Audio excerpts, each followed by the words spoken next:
informativo y de opinión, con elementos de lenguaje, salud, sexo y violencia, que puede ser presenciado por menores de edad solo si están bajo la supervisión de sus padres, representantes o responsables. Programa de Producción Nacional.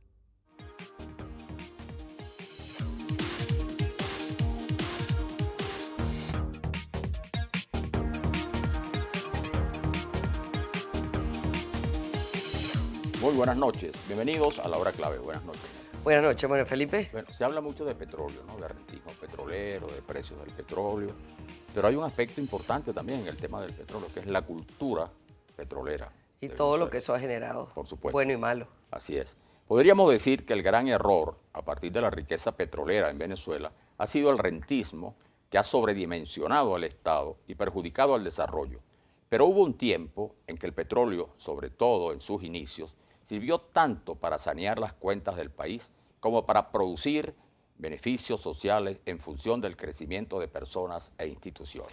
Y el punto importante es la inversión social que se notaba en la función que cumplían las compañías petroleras, en la atención a los trabajadores y sus familias, y posteriormente con el compromiso social hacia el entorno que mantuvo la industria petrolera una vez en manos venezolanas.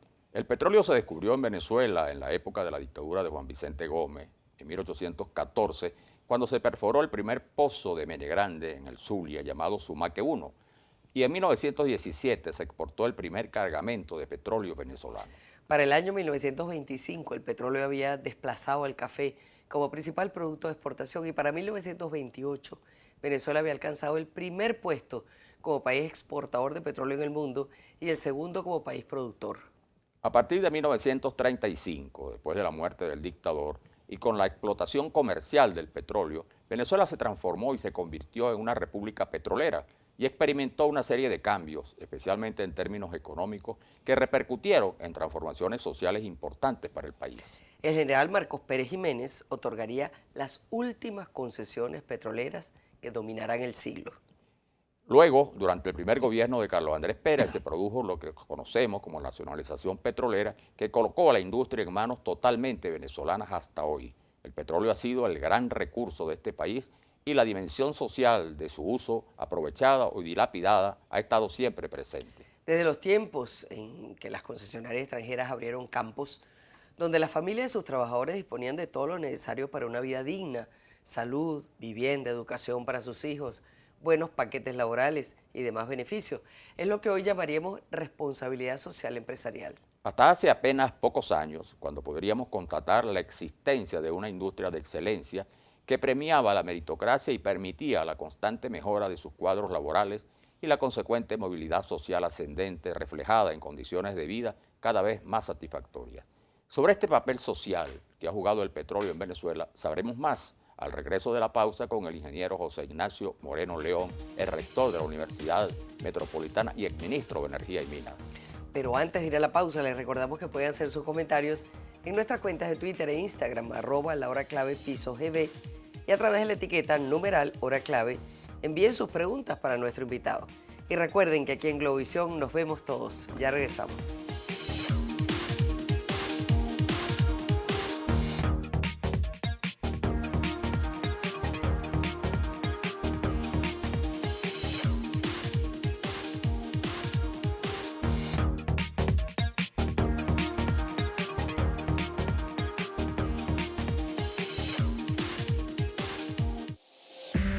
Usted está viendo La Hora Clave.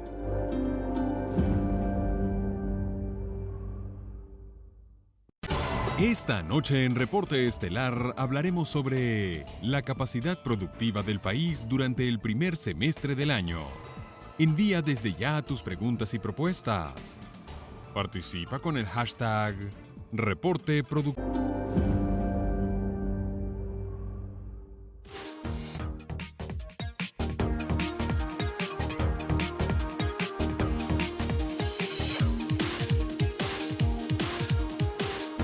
Regresamos con La Hora Clave. Recordamos que pueden enviar sus comentarios, también pueden enviar sus preguntas utilizando la etiqueta numeral Hora Clave. Y le damos la bienvenida a nuestro invitado de hoy, el doctor José Ignacio Moreno León, ingeniero, exministro, justamente de Minas y Hidrocarburos, ex rector la Universidad Metropolitana y además ampliamente conocido pues, por el manejo de este tema. Bienvenido.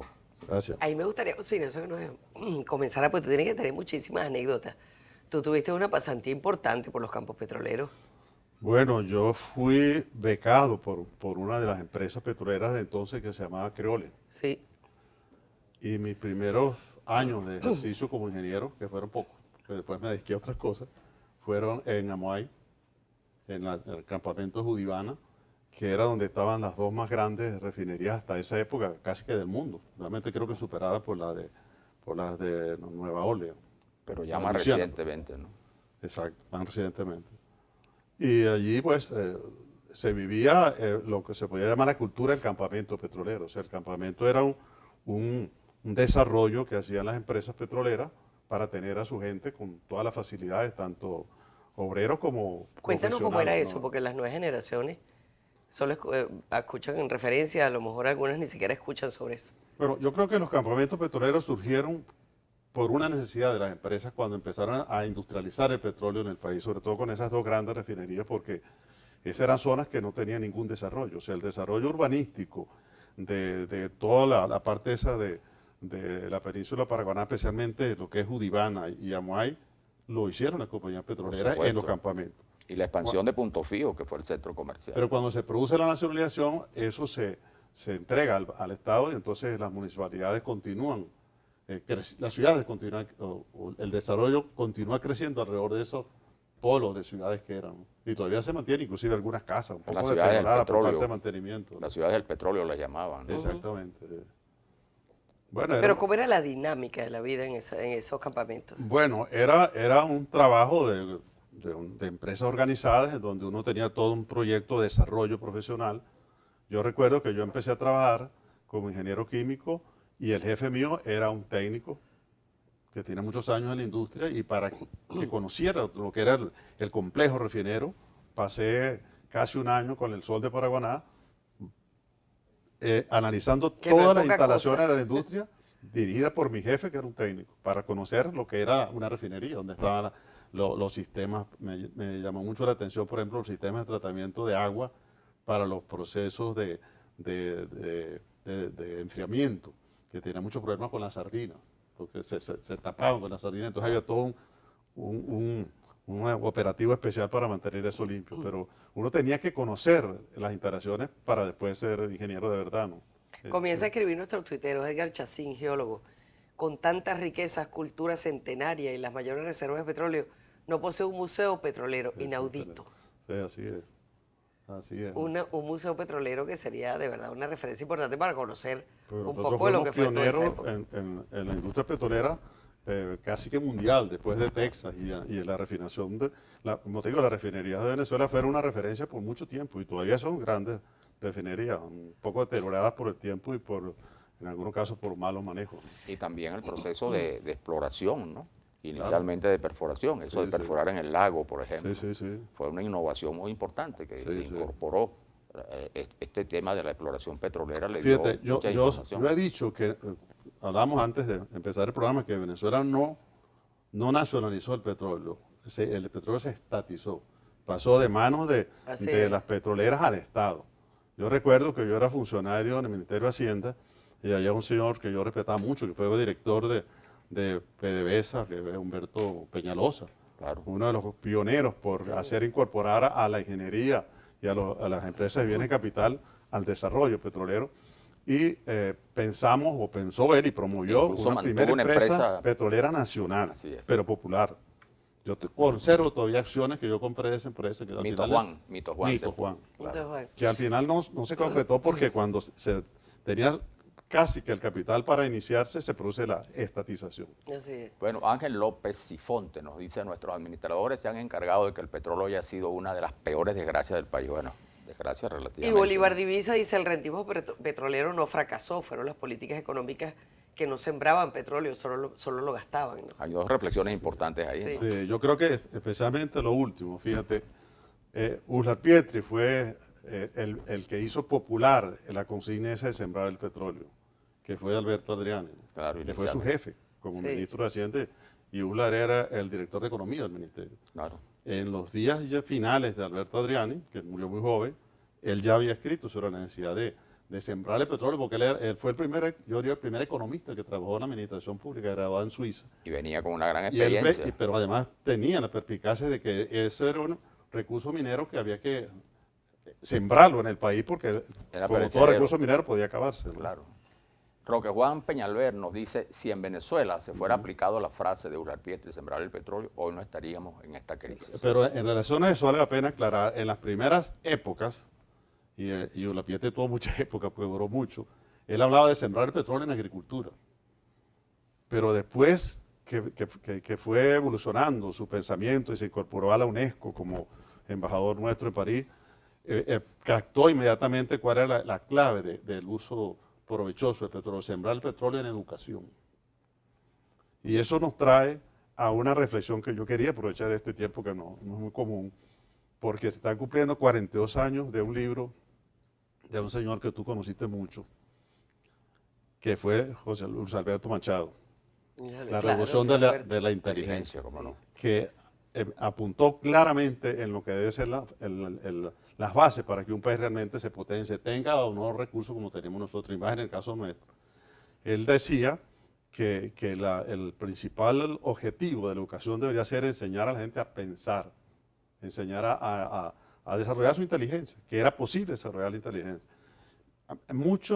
El gobierno de Luis Herrera, donde él trabajó, nombró un ministro de inteligencia, pero la sociedad venezolana no entendió ese mensaje. En cambio, tuvo receptividad en otros países. Ahí voy. Pero hasta en China. Mira, yo tuve la ocasión de viajar estando en Harvard en una visita de trabajo que hicimos a Corea del Sur, y el ministro de Corea del Sur, cuando supo que había un venezolano en el grupo, me mostró el libro en chino de Luis Alberto Machado, que era parte del entrenamiento que los planificadores de Corea del Sur recibían.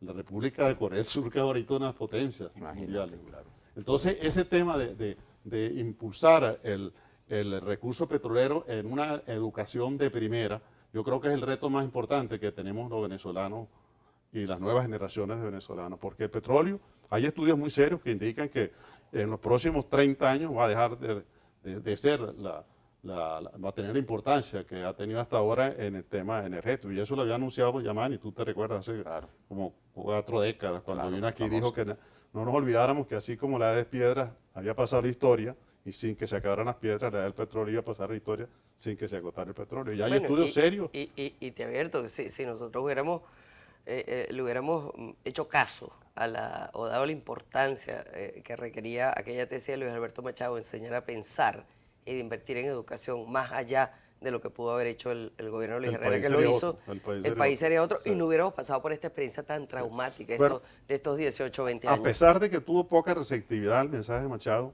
hay un detalle que no podemos olvidar de alguien que sí agarró ese mensaje. No puedo decir exactamente cómo fue, pero las tesis de Machado tienen mucho que ver con lo que es el sistema de orquestas. ¿Tú te recuerdas la tesis de que los pulmones podían en 6 meses tocar violín? Sí, señor. Lo otro venezolano que es un pionero en la cultura, que fue José Antonio Abreu.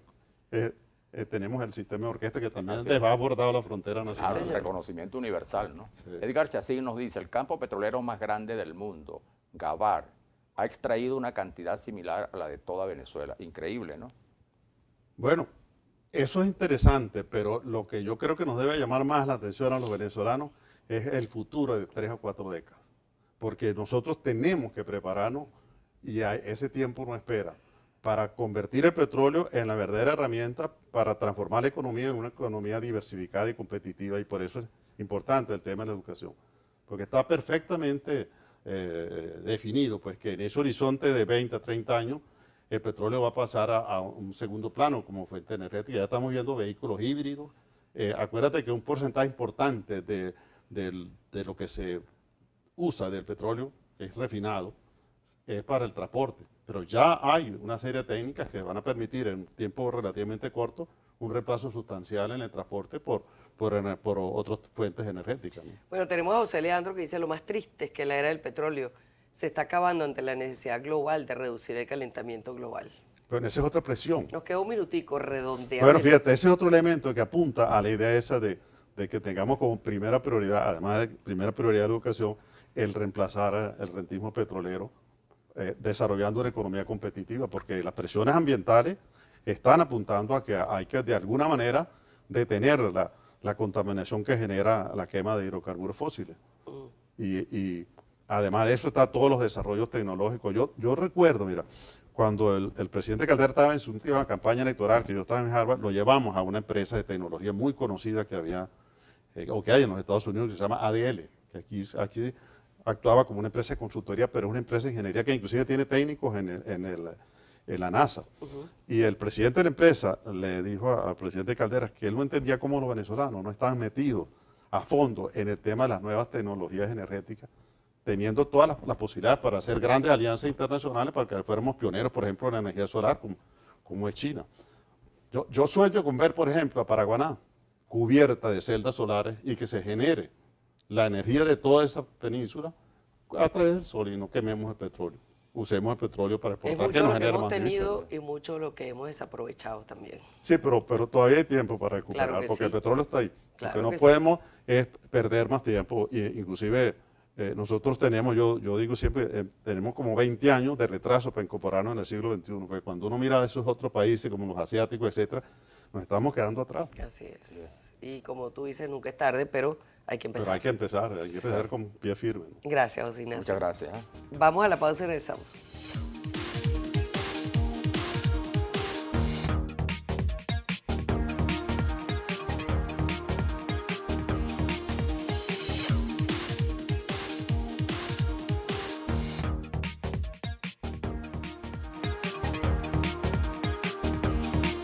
Clave.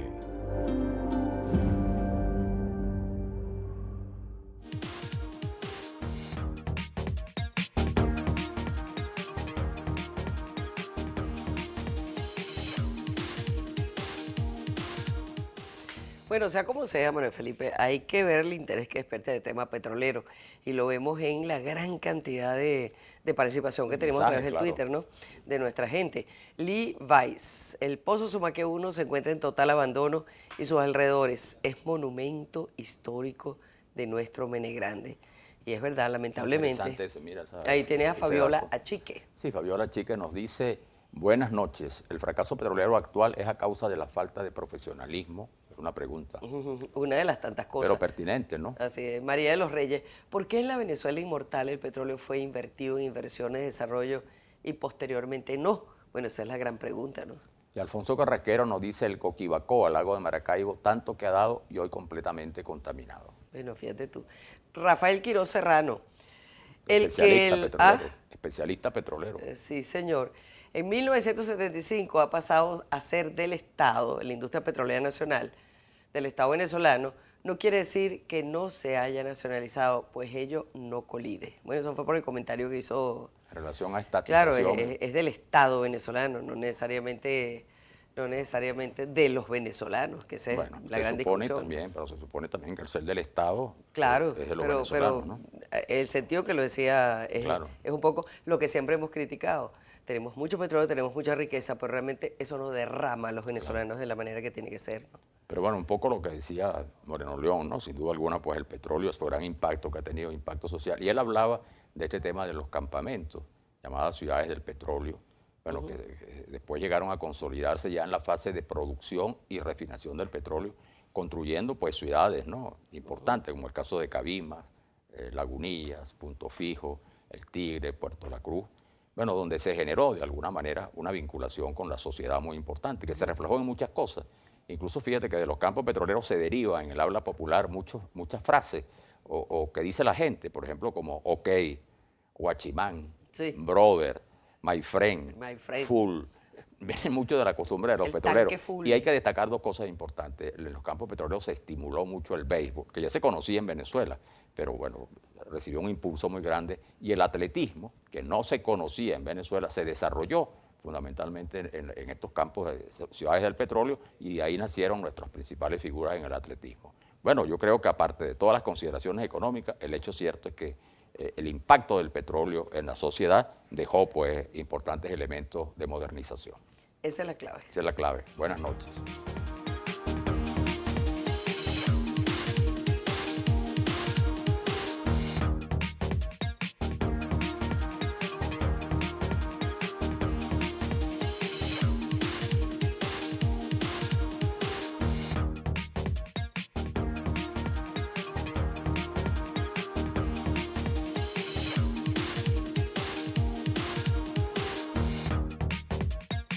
A continuación, Reporte Estelar, programa mixto, informativo y de opinión, con el